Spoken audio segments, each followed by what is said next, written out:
Hey everybody, this is Alex Zalbin for Newsarama.com reporting from C2E2. We're here with Mark Waid, who has very big breaking news right here. Yeah. So let's get it from your mouth rather than mine. I'm really excited. As announced here at C2E2, I will be taking over Daredevil for Marvel Comics, and I couldn't be happier. That's the book I've been wanting to do for a long, long time.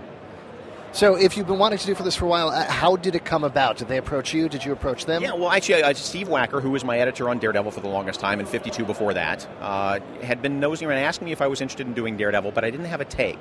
And also, it's been such a dark, grim, and great. I mean, it's scary taking this over because it's been a book that has had a succession of great writers for a long time, and it's so easy to screw this up. It's not like coming in on some book that nobody cares about. It's Daredevil. People love this character. But I said, this is not my wheelhouse, the sort of like, oh my God, I need a drink after every issue. Can I go a little bit, not lighter, but can I go a little bit more swashbuckling adventure with it? And they said, no, that's exactly what we want. Like, we think that it's time for a slight tonal shift. Let's move the levers just a little bit. It's still a crime book. It's still a noir book. It's still a street-level book. But, let's get him in the costume a little bit more. Let's see him fight a supervillain every once in a while, as long as it doesn't take away from the street-level angle of it. He's not Spider-Man. He's not a second-rate Spider-Man. He's a first-rate Marvel hero, so let's treat him that way. Now, when we're talking about him, we're talking about Matt Murdock? You're talking about Matt Murdock? Matt Murdock? I think we can announce that, yeah. It's Matt back in the suit. And he's gone through a lot, clearly.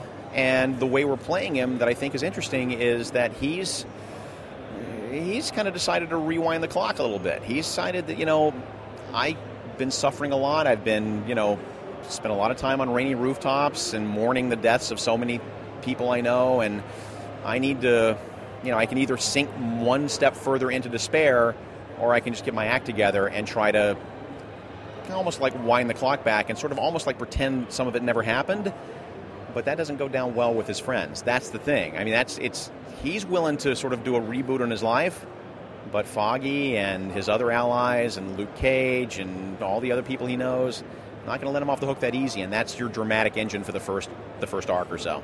That was actually going to be my next question, was talking about supporting cast. Yeah. He's always had a very rich supporting cast. Who are we going to see showing up in the book? Well, Foggy's back because I really think that they make a great team. I think Matt and Foggy make a great team.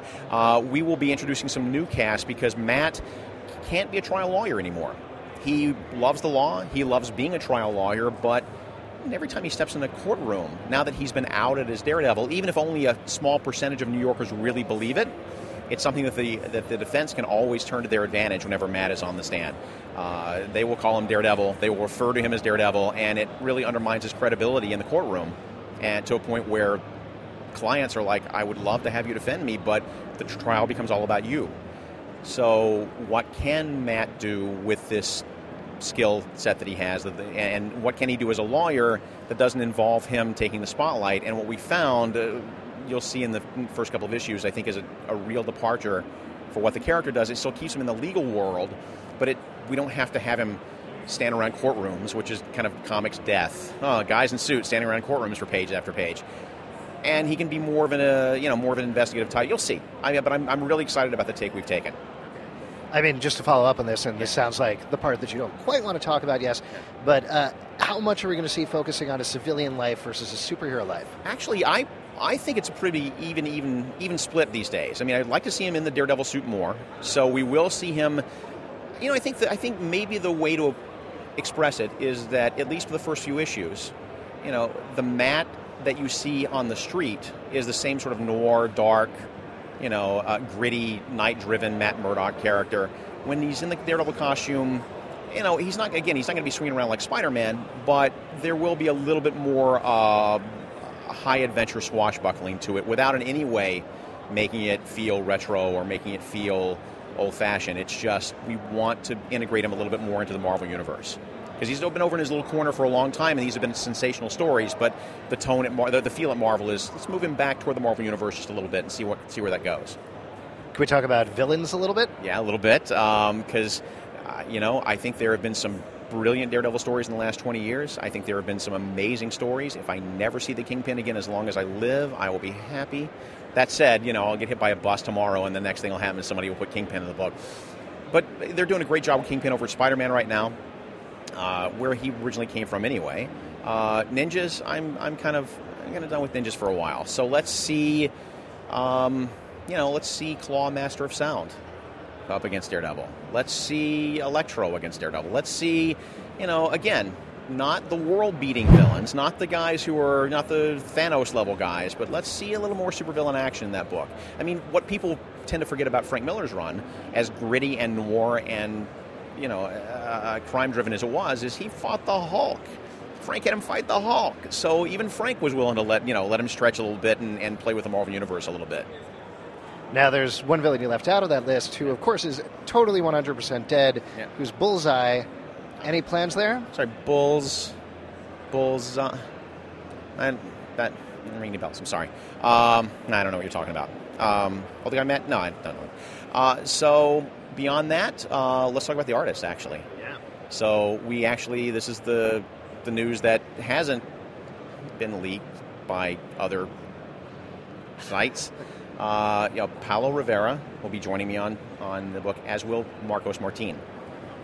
Yeah. So both of them in issue 1, 2 stories in issue 1, and then they're going to be rotating back and forth to make sure that everybody gets their chance. And I'm excited about working with both of them. They both bring different strengths to it. They both bring different feels to it. But man, I've worked with Marcos before on our Spider-Man story that introduced J. Jonah Jameson's father.